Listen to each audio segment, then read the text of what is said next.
नमस्कार दोस्तों, मैं आयुष आपका इलेक्ट्रिकल दोस्त। आज के इस वीडियो के अंदर हम बात करने वाले हैं स्ट्रिंग लाइट के बारे में, जिसे हम दिवाली लाइट, राइस लाइट या फिर क्रिसमस लाइट या फिर देसी लैंग्वेज में झालर या लड़ी के नाम से भी जानते हैं। अब हम सभी के मन में सवाल यही आता है, जब हम इस तरीके की लाइटों को हमारे घरों में कई दिनों तक पूरी पूरी रात जलाकर रखते हैं, तो आखिरकार यह कितना हमारे इलेक्ट्रिसिटी बिल पर अफेक्ट करता है। तो काफी ज्यादा सिंपल सा और छोटा सा वीडियो होने वाला है, तो बिना ज्यादा देरी करे वीडियो को स्टार्ट कर लेते हैं। दोस्तों, वीडियो के स्टार्टिंग में सबसे पहले मैंने आपको बताया इस तरीके की लाइट को कई अलग अलग नाम से बताया जाता है। सबसे पहला हो जाता है हमारा स्ट्रिंग लाइट। इसमें स्ट्रिंग का मतलब क्या होता है? स्ट्रिंग का मतलब होता है हमारी डोर, मतलब की रस्सी। तो ये जो लाइट्स होती है ये भी एक डोरी की तरह एक रस्सी के तौर पे ही बंधी हुई रहती है, तो इसलिए इसे स्ट्रिंग लाइट बोल दिया जाता है। इसे राइस लाइट भी बोला जाता है क्योंकि ये काफी ज्यादा छोटी छोटी होती है, राइस के टुकड़े की तरह, तो इसलिए इसे राइस लाइट भी बोल देते हैं। इसके अलावा ये दिवाली के फेस्टिवल में काफी ज्यादा लगाई जाती है, इसलिए इसको दिवाली लाइट भी बोल देते हैं, क्रिसमस लाइट भी बोलते हैं, और देसी लैंग्वेज में अलग अलग नामों से इसको बुलाया जाता है। अब सवाल आता है कि आखिरकार ये लाइट कितनी इलेक्ट्रिसिटी को कंज्यूम करती है। सबसे पहली बात तो आपको ये पता होना चाहिए, जो कि इसके इलेक्ट्रिसिटी कंजप्शन पे काफी ज्यादा फर्क डालता है कि आप जो लाइट का इस्तेमाल कर रहे हैं वो किस टाइप की लाइट है। क्योंकि जनरली मार्केट में दो तरीके की लाइट आपको देखने को मिलेगी। इसमें दोस्तों पहली जो लाइट आती है वो आती है ट्रेडिशनली हमारी स्ट्रिंग लाइट, जिसे हम इनकैंडिसेंट लाइट भी बोलते हैं। इनकैंडिसेंट लाइट का मतलब आप सिंपल सा ऐसे समझ लीजिए, घरों के अंदर जो पहले 100 वाट के बल्ब इस्तेमाल होते थे उसके अंदर हमारा एक टंगस्टन का वायर होता था, सेम उसी तरीके का ही इस्तेमाल करके हमारी स्ट्रिंग लाइट को बना दिया। मतलब वो जो बड़ा बल्ब था उसकी जगह छोटे छोटे कई सारे बल्ब को इस्तेमाल करके हमारी स्ट्रिंग लाइट को बना दिया। तो ये काफी टाइम से चली आ रही है। तो पहली तरीके की लाइट हो जाती है हमारी यही इनकैंडिसेंट स्ट्रिंग लाइट। और दूसरी टाइप की जो लाइट मार्केट में आपको देखने को मिलेगी वो होती है आपकी एलईडी स्ट्रिंग लाइट। अब एलईडी स्ट्रिंग लाइट क्या है? तो ये भी सिंपल सी चीज है। हमारे पहले जो बल्ब इस्तेमाल होते थे वो टंगस्टन के वायर के होते थे, जो काफी ज्यादा हीट होते थे, लेकिन आजकल हमारे उसको रिप्लेस कर एलईडी का इस्तेमाल हो रहा है। एलईडी क्या होती है? तो एलईडी के अंदर आपको पता है एक छोटी सी एलईडी लगी हुई होती है, इलेक्ट्रॉनिक लाइट होती है। अब उस एलईडी लाइट का फायदा ये हो जाता है कि जितनी रोशनी हमें 100 वाट के बल्ब से मिल रही थी उससे ही अच्छी रोशनी हमें 7 वाट या 9 वाट के बल्ब से ही मिल जाती है। तो हमारा इलेक्ट्रिसिटी कंजप्शन काफी ज्यादा बच जाता है। और सेम ही चीज हमारे यहाँ पर भी काम करती है। अगर आप इनकैंडिसेंट स्ट्रिंग लाइट का इस्तेमाल करोगे आपके घरों में, तो आपका जो कंजप्शन है वो काफी ज्यादा होने वाला है इलेक्ट्रिसिटी का। और वहीं अगर आप एलईडी स्ट्रिंग लाइट को लगाओगे तो आपका कंजप्शन काफी कम होगा। अब यहाँ पर कंजप्शन कितना लग रहा है उससे पहले एक छोटी सी बात आप सभी के मन में यही आ रहा होगा कि हम अगर मार्केट से लाइट लेने जा रहे हैं तो हमको कैसे पता चलेगा कि दुकानदार हमें जो लाइट दे रहा है या फिर हम जो ऑनलाइन मंगा रहे हैं वो इनकैंडिसेंट है या फिर वो हमारी एलईडी बेस्ड है। तो इसके लिए दोस्तों बिल्कुल भी परेशान नहीं होना। आप सिर्फ आपकी जो लाइट है उस लाइट का जो एनवलप है, जो ऊपर का जो कवर होता है, उसको देखकर पहचान कर सकते हो। अब उसके एनवलप या फिर कवर से कैसे पता चलेगा? तो दोस्तों देखिए, आप जब पुराने जो 100 वाट के, 40 वाट के, 60 वाट के बल्ब का इस्तेमाल करते थे उसके अंदर क्या होता था, आप सभी ने देखा है, उसका जो एनवलप होता था, ऊपर का कवर होता था, वो कांच का होता था। और सेम चीज यहाँ पर भी आपको देखने को मिलेगा। जो इनकैंडिसेंट स्ट्रिंग लाइट होगी ना, उसका जो एनवलप होगा वो आपको कांच का ही देखने को मिलेगा। और वहीं अगर आप एलईडी स्ट्रिंग लाइट को देखोगे तो उसका जो एनवलप होता है वो आपका प्लास्टिक का होता है। तो इस चीज का आप ध्यान रख सकते हैं मार्केट से राइस लाइट या स्ट्रिंग लाइट को बाय करते समय। अब हम आखिरी में जान लेते हैं कि आखिर का इलेक्ट्रिसिटी कंजप्शन कितना हो सकता है। तो दोस्तों मार्केट में जो एलईडी आपको देखने को मिलती है वो जनरली 3 तरीके की देखने को मिलती है। एक होती है 10 मीटर की रेंज में, एक होती है 20 मीटर और एक होती है 30 मीटर की रेंज में।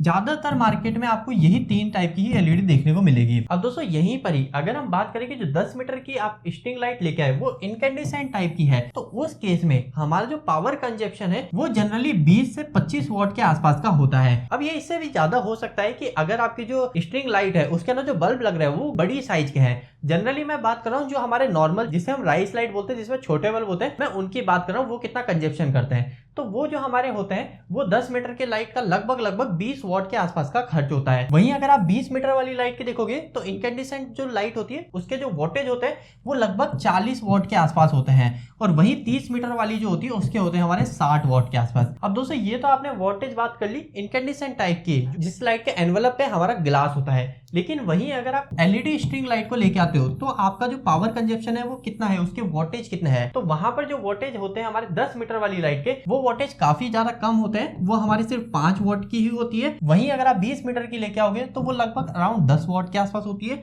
और 30 मीटर वाली लगभग 15 वाट के आसपास का कंजप्शन करती है। तो दोस्तों यह तो मैंने आपको जनरली वोल्टेज बता दिए कि आखिरकार एक एवरेज जो स्ट्रिंग लाइट्स होती है वो कितने वाट की होती है। अब मैं आपको नेक्स्ट ये बताता हूँ कि अगर आपके पास में 5-10 स्ट्रिंग लाइट है तो आप कैसे अपना डेली कंजप्शन निकालोगे, मतलब डेली आपकी कितनी यूनिट खर्च हो रही है, कितने आपके रुपए का बिल डेली का आ रहा है, वो हम कैसे निकालें। तो दोस्तों देखिए सिंपल सी बात है, आपको सबसे पहले पता करनी है एक बात कि आपके पास लाइट कौन सी है। जैसे मैं यहाँ पे 2 एग्जांपल ले लेता हूँ। पहला एग्जांपल लेता हूँ जिसके अंदर मैं जो स्ट्रिंग लाइट लेके आया हूँ वो एलईडी बेस लाया हूँ, और वो एलईडी बेस जो लाइट लाया हूँ वो मैं 3 लाया हूँ, और तीनों जो लाइट लेके आया हूँ वो मैं 20-20 मीटर वाली लेके आया हूँ। तो 20 मीटर की जो एक लाइट होती है वो 10 वॉट की होती है, तो 10 इंटू 3 कर दूंगा तो ये हो जाएगा हमारा 30। इसके बाद में नेक्स्ट मेरे को क्या करना है, मैं डेली कितने घंटे उसको रन करूंगा, तो मैं मान लेता हूँ कि मैं उसको 10 घंटे रन करूंगा, तो 30 इंटू 10 कर लेता हूँ, ये हो गए हमारे 300 WH। और वहीं अगर अब मैं इसको पूरे मंथली बेसिस पे कर लूं, मतलब मैं एक दिन नहीं, मैं इसको पूरे महीने ही चलाने वाला हूँ सेम लाइट को, तो 300 जो हमारा लास्ट में WH आया 300 आया, तो 300 इंटू 30 दिन करूंगा मैं, तो 300 इंटू 30 कर लूंगा, तो यहाँ पे हो जाएगा मेरा 9000। तो 9000 ये क्या हो गया WH, और मेरे को यूनिट में कन्वर्ट करना है, तो जितने भी WH आते हैं ना उसके अंदर हम 1000 का डिवाइड कर देते हैं, तो जब मैं इसको 1000 का डिवाइड करूंगा तो यहाँ पे आ जाएगा मेरा 9 kWh, मतलब 9 यूनिट। और अब आपको देखना है कि आपके बिजली बिल में एक यूनिट का कितना चार्जेस है। अगर 10 रुपए चार्जेस है तो एक महीने का जो खर्चा आएगा वो 10 इंटू 9 हो जाएगा, क्योंकि 9 यूनिट खर्च हो रही है, तो 10 इंटू 9 मतलब 90 रुपए आपका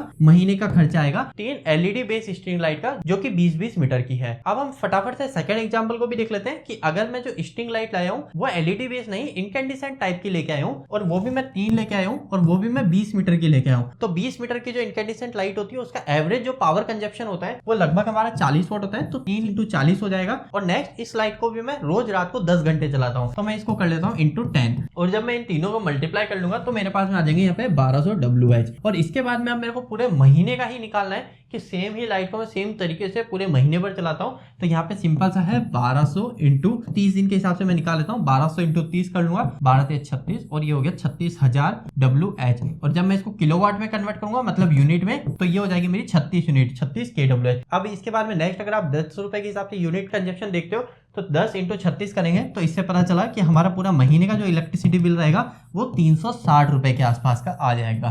तो दोस्तों इस तरीके से आप भी अपना कंजप्शन निकाल सकते हैं स्ट्रिंग लाइट का। बस आप ध्यान रखिए कि आप स्ट्रिंग लाइट कौन सी लेके आए हो, कितने मीटर की है, वो कितने एवरेज वोल्टेज की हो सकती है। इसके अलावा आप 3 लाए हो, 5 लाए हो, 10 लाए हो, वो भी आप यहाँ पे लगा दीजिएगा। चलिए दोस्तों, आज का ये वीडियो आपको कैसा लगा प्लीज इस वीडियो को हमें लाइक करके जरूर बताना। इसके अलावा अगर आपके इस वीडियो के प्रति इलेक्ट्रिकल जुड़े कोई भी सवाल है तो आप मुझे नीचे कमेंट बॉक्स में कमेंट करके पूछ सकते हैं। इलेक्ट्रिकल की वीडियोस अगर आप हिंदी में देखना पसंद करते हैं, आज ही हमारे चैनल को सब्सक्राइब कर लीजिए। आज के लिए इतना ही, धन्यवाद।